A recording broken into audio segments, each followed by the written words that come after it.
So I'll give you a great story. So we both grew up in Tacoma, and there used to be a thing called Toastmasters. I don't know if you remember Toastmasters, but Toastmasters was a local, regional, and a national speaking group for anybody that wanted to get better at speaking. Well, my dad had gone to a Toastmasters early on and heard one of the most successful magazine entrepreneurs in the world speak. He comes back and tells me, I just had a chance to hear one of the most successful magazine entrepreneurs in the world speak. And he said, when are you taking your SAT? I said, I'm taking it next year. He said, well, this guy was failing out of high school. He was struggling. He was raised by a single mom in the Midwest, but he promised his mother he would take a test called the SAT. So he takes the SAT in May, his junior year, doesn't expect anything, gets his score back in June. Now the SAT, which I don't know how many your population know, but it's a standardized test with a math part and a verbal part. Both are scored out of 800 points. Well, this guy takes it, he's bombing, he's failing out of school, he doesn't expect anything as he's telling the story at Toastmasters. Well, he gets a 1480 out of 1600. So he's stunned, right? That would be, for the smart people that listen to your podcast. Insane, yeah. Right, cognitive dissonance, right? I got a 900 on my SATs, just to give people a frame. Right, and I got a 1010. 990, excuse me. And I got a 1010, right? I was just, hey, 4 digits, it was a miracle, right? But it's a hard test, and you know, it's a variety of different things. So he gets the score, and his mother, doing what any mother would do, knowing her kid, says, did you cheat? Right? She knows her son, and he says, I swear to God, I tried to cheat, but the way the numbers were and the scantrons and the bubbles, you couldn't cheat. So she says, you mean to tell me you really got that score? He said, yeah, I got the score. So he's stunned, Tom. So as my dad's telling me the story, I'm like, okay.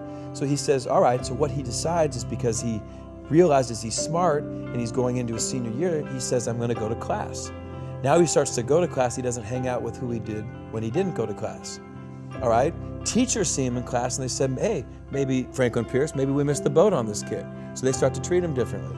Well, as the guy would tell the story, he graduates, goes to a community college, goes on to Wichita State, goes on to the Ivy League, and becomes this massively successful magazine entrepreneur. So I said, okay, well, the guy was always smart, he just needed a standardized test to unlock it. My dad said, no, that's not the story, and this is what I want you to understand.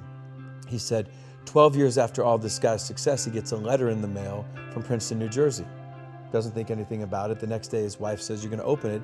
He opens it. True story, turns out the SAT board will periodically review their test-taking procedures and the policies. The year he took the test, he was one of 13 people sent the wrong SAT score.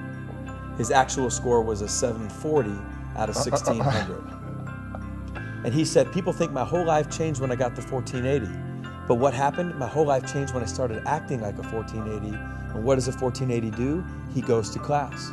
Well, this is one of the first stories I would share when I had my opportunity at Alabama, Florida State, or Georgia. So A, your language is powerful, but number two, your behavior is way ahead of your success. And so many people let their feelings dictate what they do, as opposed to throw your behavior out there.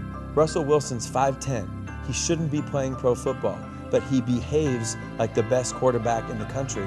And he's done that since before he was at that level. And then his feelings and emotions and his skill caught up to that behavior.